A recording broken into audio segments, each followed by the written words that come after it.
Di sebuah desa kecil yang terletak di pinggir hutan, hidup seorang penjual soto ayam bernama Pak Rahmat. Desa itu dikelilingi oleh pepohonan lebat dan aliran sungai yang jernih, menciptakan suasana damai namun terkadang juga menakutkan saat malam tiba.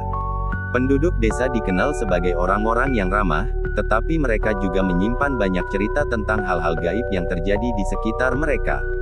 Setiap pagi, Pak Rahmat bangun sebelum fajar, mempersiapkan bahan-bahan untuk soto ayamnya. Ia membeli ayam segar dari peternak lokal dan memilih sayuran terbaik dari pasar. Dengan keterampilan memasak yang telah diwarisinya dari neneknya, ia meracik bumbu dengan penuh kasih sayang, membuat kuah soto yang harum menggugah selera. Warung soto Pak Rahmat terletak di tepi jalan utama desa, tempat yang strategis bagi para pengunjung yang melintasi desa. Masyarakat sering berkumpul di sana untuk menikmati hidangan lezatnya. Setiap suapan soto terasa seperti cinta yang dituangkan dalam panci, dan Pak Rahmat selalu menyapa pelanggannya dengan senyuman hangat. Namun, di balik senyumnya yang ramah, Pak Rahmat menyimpan beban berat. Usaha soto ayamnya tidak selalu berjalan lancar. Beberapa bulan terakhir, penjual lain mulai bermunculan, menawarkan harga lebih murah dan variasi menu yang menarik. Meskipun ia mengutamakan kualitas, pendapatannya semakin menurun. Ia khawatir tidak bisa memenuhi kebutuhan keluarganya, termasuk biaya pendidikan anak-anaknya, Rina dan Dika. Suatu malam, setelah menutup warung, Pak Rahmat duduk di beranda rumahnya, merenungkan masa depannya. Ia merasa tertekan, memikirkan utang yang mulai menumpuk dan tanggung jawab sebagai kepala keluarga. Dalam kekalutan pikirannya, ia teringat akan cerita-cerita yang pernah didengar tentang pesugihan. Meskipun ia tahu ada risiko besar, rasa putus asa mulai menggerogoti pikirannya. Keesokan harinya, ketika Pak Rahmat membuka warung, ia melihat seorang wanita misterius berdiri di depan pintu. Wanita itu berpakaian serba putih, dengan wajah cantik namun tampak dingin. Ia seakan memancarkan aura misterius yang membuat Pak Rahmat merasa tidak nyaman, tetapi sekaligus tertarik. "Selamat pagi, Pak Rahmat," sapa wanita itu dengan suara lembut. "Aku Nyi Rawis, dan aku datang untuk menawarkan sesuatu yang bisa mengubah hidupmu." Pak Rahmat merasa terkejut. "Apa yang bisa Anda tawarkan?" tanyanya, meskipun hatinya merasa ragu. Nyi Rawis tersenyum, tetapi senyumnya tampak menyimpan rahasia. "Aku tahu betapa kerasnya perjuanganmu. Aku bisa memberimu keberuntungan dan kesuksesan dalam usaha soto ayammu. Dengan kekuatan yang kumiliki, soto ayammu akan menjadi yang terbaik, dan semua orang akan berbondong-bondong datang." Kata-kata Nyi Rawis menggugah harapannya. Pak Rahmat merasa terombang-ambing antara harapan dan ketakutan. "Tapi, ada harga yang harus dibayar, bukan?" tanyanya, menyadari bahwa tidak ada yang gratis di dunia ini. Nyi Rawis mengangguk, tatapannya tajam. "Setiap keinginan ada imbalannya. Namun, jika kau bersedia mengambil risiko, semua yang kau impikan akan terwujud." Pak Rahmat merasa jantungnya berdegup kencang. Di satu sisi, ia ingin meraih kesuksesan untuk keluarganya, tetapi di sisi lain, ia meragukan jalan yang akan diambilnya. Memandang warungnya yang sepi, ia merasa putus asa. Keputusan sulit harus diambil. Akhirnya, setelah berpikir panjang, Pak Rahmat mengangguk. "Baiklah, saya akan melakukannya. Apa yang harus saya lakukan?" Nyi Rawis tersenyum lebar, dan dalam hatinya, Pak Rahmat merasakan perasaan campur aduk, antara harapan baru dan ketakutan akan konsekuensinya. Ia tidak tahu bahwa langkah yang diambilnya akan membawanya ke dalam kegelapan yang lebih dalam daripada yang pernah ia bayangkan. Malam bulan purnama tiba dengan cahaya terang yang memancar dari bulan, menerangi hutan yang sepi. Pak Rahmat merasa berdebar saat ia mempersiapkan segala sesuatunya untuk ritual yang telah dijanjikan. Ia membawa serta sesaji berupa ayam betina, beras, bunga, dan dupa yang tercium wangi. Dengan hati yang bergetar, Pak Rahmat berjalan menyusuri jalan setapak menuju tempat di mana ia pertama kali bertemu Nyi Rawis. Suara malam hutan mulai mengisi udara, suara serangga dan angin yang berdesir seakan menjadi saksi bisu perjalanan menuju kegelapan. Sesampainya di lokasi, Pak Rahmat melihat tempat yang sama di mana Nyi Rawis menunggunya. Ia mengatur sesaji di atas altar kecil yang terbuat dari batu-batu alam. Dengan tangan yang gemetar, ia menyalakan dupa dan mengatur bunga di sekelilingnya, membentuk pola yang indah. Nyi Rawis muncul tiba-tiba, seolah keluar dari bayangan malam. Ia mengenakan gaun putih panjang yang berkilauan, rambutnya panjang terurai, dan wajahnya cantik namun menyimpan kegelapan. "Kau sudah datang, Pak Rahmat," suaranya merdu namun mengandung nada misterius. Pak Rahmat menundukkan kepala, merasakan aura kuat yang mengelilingi Nyi Rawis. "Saya siap untuk melakukan ritual ini," katanya dengan suara bergetar. Nyi Rawis mengangguk dan mulai menjelaskan langkah-langkah ritual. "Kau harus mengucapkan mantra ini dengan penuh keyakinan. Setiap kata memiliki kekuatan. Ingat, semua ada harganya." Pak Rahmat menyiapkan dirinya dan mulai mengucapkan mantra yang diajarkan Nyi Rawis, suaranya menggema di antara pepohonan. Seiring dengan setiap kata yang diucapkannya, angin berhembus kencang, dan cahaya bulan seakan semakin terang. Tiba-tiba, cahaya dari bulan berubah menjadi cemerlang, mengelilingi Pak Rahmat. Ia merasakan getaran kuat di dalam tubuhnya. Dalam sekejap, bayangan-bayangan gelap mulai muncul dari kegelapan, seolah mengelilinginya. Suara-suara aneh bergema di telinganya, berbisik dan memanggilnya. "Ambil kekuatan ini, Pak Rahmat. Dapatkan semua yang kau inginkan." Suara-suara itu menggoda, membuatnya semakin terpesona. Dalam momen itu, Pak Rahmat merasa terjebak antara keinginan dan ketakutan. Ia melihat ayam betina yang telah disiapkan mulai bergetar, seolah merasakan ancaman. Nyi Rawis melangkah mendekat, wajahnya sekarang tampak lebih menakutkan, dengan senyuman yang menyimpan rahasia kelam. "Kau harus memberikan sesuatu yang berharga untuk menerima semua ini," katanya, suaranya sekarang terdengar seperti desir angin yang tajam. Pak Rahmat terdiam, menyadari bahwa semua ini tidak semudah yang dia bayangkan. Namun, rasa lapar akan kesuksesan mengalahkan rasa takutnya. Ia melanjutkan mantra, tidak ingin menghentikan proses yang sudah dimulai. Saat mantra terakhir terucap, angin berhenti sejenak, dan suasana hutan menjadi hening. Dalam keheningan itu, Nyi Rawis melangkah mundur, dan cahaya bulan kembali normal. "Ritual telah selesai. Kau kini memiliki kekuatan untuk membuat soto ayammu menjadi yang terbaik," katanya dengan nada menawan, meskipun ada keangkeran dalam tatapannya. Pak Rahmat merasakan aliran energi baru dalam dirinya. Ia pulang dengan penuh harapan, tidak menyadari bahwa ia telah terikat pada sesuatu yang lebih gelap daripada yang pernah ia bayangkan. Setelah melaksanakan ritual pesugihan, kehidupan Pak Rahmat berubah drastis. Warung soto ayamnya selalu dipenuhi pengunjung, dan ia merasa bangga dengan pencapaiannya. Namun, seiring berjalannya waktu, keanehan mulai muncul. Suatu malam, saat Pak Rahmat menutup warungnya, ia merasakan ketegangan di udara. Suara-suara hutan seakan menghilang, meninggalkan kesunyian yang menyesakkan. Ketika ia berbalik untuk mengunci pintu, ia melihat bayangan bergerak di sudut matanya. Ia menoleh, tetapi tidak menemukan siapa-siapa. Rasa tidak nyaman mulai menggelayuti hatinya. Keesokan harinya, di tengah keramaian warung, seorang pengunjung wanita tiba-tiba pingsan setelah mencicipi soto ayamnya. Pak Rahmat panik dan segera memanggil orang-orang untuk membantunya.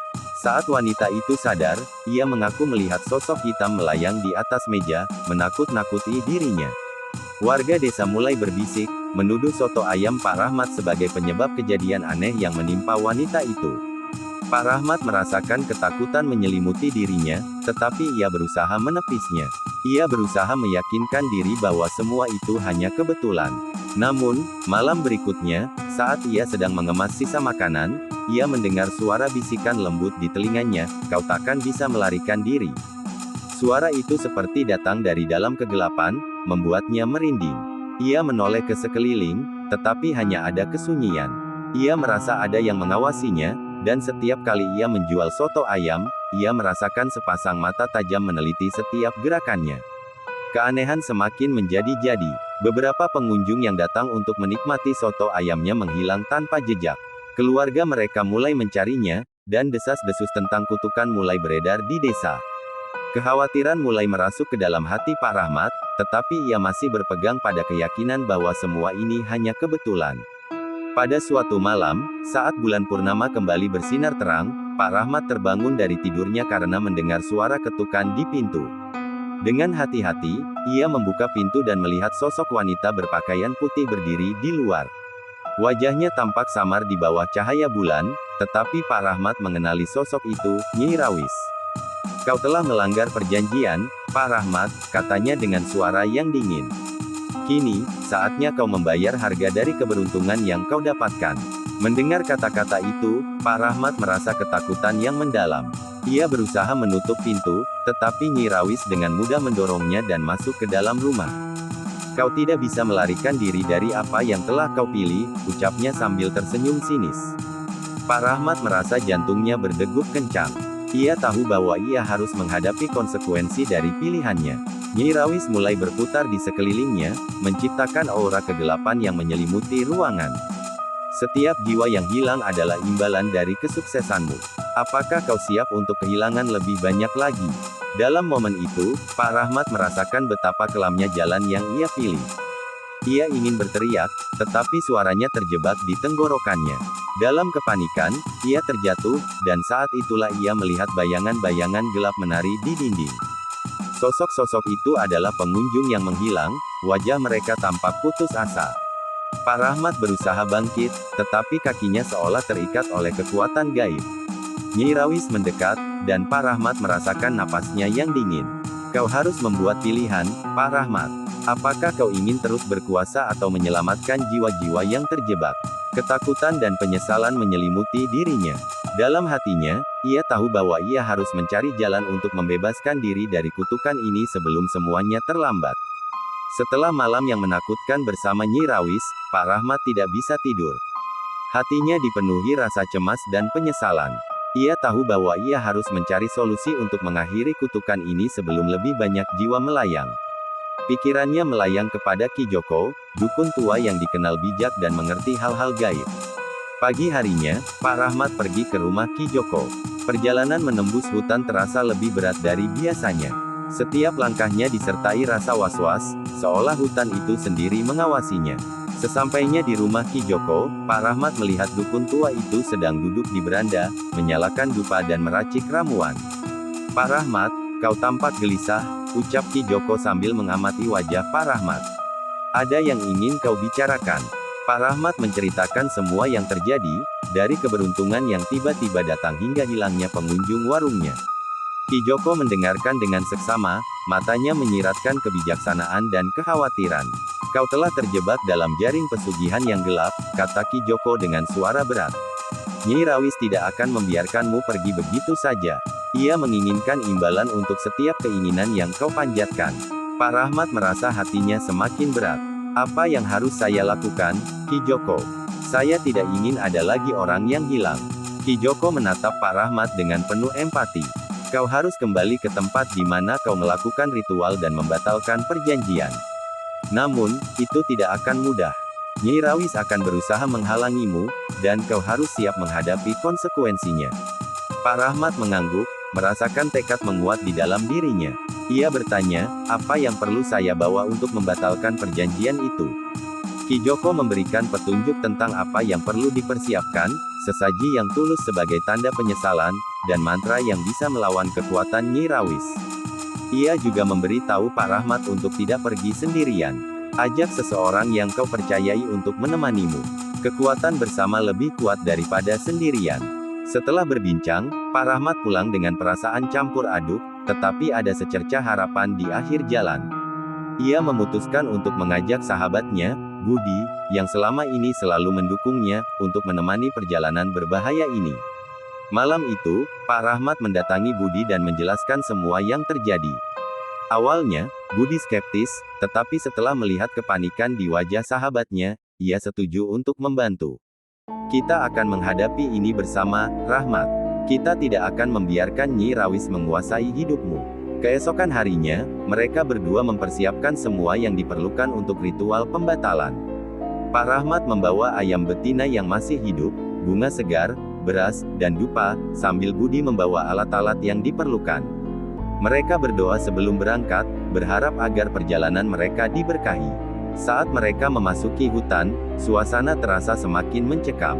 Kabut tebal menyelimuti jalan setapak, dan suara-suara hutan seolah meredup. Setiap langkah membuat mereka merasakan tatapan tak kasat mata yang mengikuti. Pak Rahmat memimpin jalan, tetapi ia merasa seperti ada sesuatu yang menghalangi mereka untuk maju. Di tengah hutan, mereka berhenti sejenak untuk menyiapkan diri. Apakah kau yakin kita harus melanjutkan? Tanya Budi, terlihat ragu. Ya, kita harus melakukannya. Ini satu-satunya cara untuk menyelamatkan orang-orang yang hilang, jawab Pak Rahmat dengan tegas, meskipun hatinya bergetar. Mereka melanjutkan perjalanan hingga tiba di lokasi di mana ritual pertama kali dilakukan. Tempat itu kini dipenuhi dengan aura gelap, dan bayangan-bayangan gelap tampak bergerak di antara pepohonan. Pak Rahmat merasakan ketakutan yang mendalam, tetapi ia berusaha menepisnya. Budi menepuk bahunya, memberi semangat. Kita bisa menghadapi ini. Ingat mantra yang Ki Joko ajarkan. Pak Rahmat mengangguk, menyiapkan sesaji di atas altar batu yang sama. Ayo, kita lakukan ini bersama-sama. Mereka mulai mengucapkan mantra yang diiringi dengan suara bergetar. Saat mereka melafalkan kata demi kata, angin tiba-tiba berhembus kencang, dan suara gemuruh terdengar di kejauhan. Bayangan gelap mulai berkumpul di sekitar mereka, dan Pak Rahmat merasakan kehadiran Nyi Rawis yang mendekat. Ini adalah perbuatan bodoh, Pak Rahmat, suara Nyi Rawis bergema di antara pepohonan. Kau tidak akan bisa membatalkan perjanjian ini. Pak Rahmat dan Budi saling menatap, keteguhan di mata mereka semakin menguat. Kami tidak akan membiarkanmu menguasai kami atau desa ini, teriak Budi dengan keberanian. Nyi Rawis tertawa, suaranya menggema dan membuat suasana semakin menakutkan. Cobalah jika kau bisa. Pak Rahmat merasa kekuatan jahat mengelilinginya, tetapi ia berpegang pada keyakinan dan persahabatannya dengan Budi. Mereka melanjutkan mantra dengan semangat yang tak tergoyahkan, berdoa agar semua jiwa yang terjebak bisa dibebaskan. Saat Pak Rahmat dan Budi melanjutkan mantra, bayangan-bayangan gelap semakin mendekat, menciptakan suasana mencekam di sekitar mereka. Suara gemuruh dan desisan angin terasa semakin kuat, seolah alam turut berkonspirasi dengan Nyi Rawis. Pak Rahmat merasakan jantungnya berdegup cepat, tetapi tekadnya untuk menyelamatkan jiwa-jiwa yang hilang menguatkan semangatnya. Nyi Rawis muncul di hadapan mereka, sosoknya kini lebih menakutkan, dengan mata yang bersinar merah dan senyuman sinis yang menakutkan. Kau pikir kau bisa menghentikanku? Semua yang kau inginkan telah terikat dengan darah dan jiwa. Suaranya menggema, membuat hutan bergetar. Ini bukan hanya tentangku, Nyi Rawis. Kami di sini untuk membebaskan jiwa-jiwa yang kau ambil. Balas Pak Rahmat, berusaha meneguhkan suaranya meski ketakutan menyelimuti hatinya. Budi berdiri di sampingnya, memegang erat jari Pak Rahmat. Kami tidak akan mundur. Kami akan melawan untuk semua yang kau ambil, serunya, dengan keberanian yang membuat Pak Rahmat merasa lebih kuat. Dengan semangat yang membara, mereka melanjutkan mantra, berusaha mengalirkan kekuatan dari dalam diri mereka. Namun, Nyi Rawis mengangkat tangannya, dan angin kencang menyapu mereka, membuat keduanya terhuyung. Kau tidak mengerti, bukan? Kekuatan ini lebih besar daripada yang kau bayangkan, katanya, sambil melancarkan serangan yang membuat tanah bergetar. Pak Rahmat merasakan kekuatan jahat itu berusaha menariknya ke dalam kegelapan. Ia menggenggam erat sesaji yang mereka bawa, berusaha menyalurkan semua harapan dan penyesalan ke dalamnya. Budi, ayo, kita jangan menyerah, teriaknya. Mereka berdua mengalihkan fokus, mengingat semua yang telah hilang, pengunjung yang menghilang, rasa sakit yang ditinggalkan, dan penyesalan yang menyelimuti. Dengan kekuatan persahabatan dan tujuan yang jelas, mereka melanjutkan mantra dalam harmoni, suara mereka kini bergetar lebih kuat. Nyi Rawis, merasakan keteguhan mereka, melangkah maju dengan marah. Kau akan membayar mahal untuk berani melawan. Aku akan mengambil lebih banyak jiwa. Dia mengeluarkan suara menakutkan, dan bayangan-bayangan gelap mulai merayap mendekati Pak Rahmat dan Budi. Dalam momen itu, Pak Rahmat merasakan kehadiran jiwa-jiwa yang hilang, pengunjung warungnya yang terjebak dalam kegelapan, meminta pertolongan. Kami tidak akan membiarkanmu melanjutkan ini, teriak Pak Rahmat, menyalurkan semua kekuatan dan keyakinannya. Akhirnya, dengan satu mantra terakhir yang dipenuhi dengan keyakinan dan harapan, mereka berdua mengangkat tangan mereka. Kita memanggil jiwa-jiwa yang terkurung, kami membebaskan kalian. Suara mereka bersatu, mengalirkan energi positif yang kuat ke udara. Cahaya terang tiba-tiba muncul dari arah mereka, membentengi tubuh Pak Rahmat dan Budi. Nyi Rawis terkejut, matanya melebar saat cahaya itu menyelimuti tempat itu. Tidak, ini tidak mungkin, teriaknya, tetapi cahayanya semakin kuat, mengusir bayangan-bayangan gelap yang mengelilinginya. Seketika, sosok-sosok yang hilang mulai muncul dari Kegelapan, wajah mereka tampak putus asa namun kini dipenuhi harapan. Mereka mengulurkan tangan, seolah berusaha menggapai kebebasan. "Bantu kami," mereka serentak berkata. Pak Rahmat dan Budi merasakan kekuatan baru mengalir dalam diri mereka. "Kami akan membebaskan kalian," teriak Pak Rahmat, dan dengan satu dorongan kekuatan terakhir, mereka melanjutkan mantra dengan semangat yang tak tergoyahkan. Cahaya semakin bersinar terang, dan dengan sekejap, Nyi Rawis terkejut dan terlempar ke belakang, terperangkap dalam cahaya yang memancar dari mantra mereka. "Kau tidak bisa melakukannya. Ini adalah akhir bagimu." Dia berusaha melawan, tetapi cahaya itu terlalu kuat. Akhirnya, dengan suara bergema, cahaya itu mengelilingi Nyi Rawis dan menariknya ke dalam kegelapan. "Aku akan kembali. Ini bukan akhir," teriaknya sebelum menghilang. Suaranya terdengar semakin jauh sampai tak terdengar lagi. Setelah Nyi Rawis menghilang, suasana hutan kembali tenang. Pak Rahmat dan Budi terjatuh ke tanah, kelelahan tetapi merasakan kelegaan yang luar biasa. Jiwa-jiwa yang terkurung kini bebas, dan mereka mengucapkan terima kasih kepada Pak Rahmat dan Budi dengan tatapan penuh rasa syukur. Pak Rahmat merasakan haru yang mendalam. "Kami melakukan ini bersama. Ini adalah kemenangan kita semua," katanya, menatap sahabatnya yang kini menjadi lebih dari sekadar teman, ia adalah saudara. Ketika Pak Rahmat dan Budi kembali ke desa, mereka disambut dengan sorak-sorai. Penduduk desa yang sebelumnya takut dan ragu kini melihat keduanya sebagai pahlawan. Pak Rahmat merasa berat di dadanya ketika menyadari betapa banyak jiwa yang telah hilang selama ia terjebak dalam pesugihan. Rasa penyesalan menghantui pikirannya, tetapi ia tahu bahwa ia harus melanjutkan hidup dan memperbaiki kesalahannya.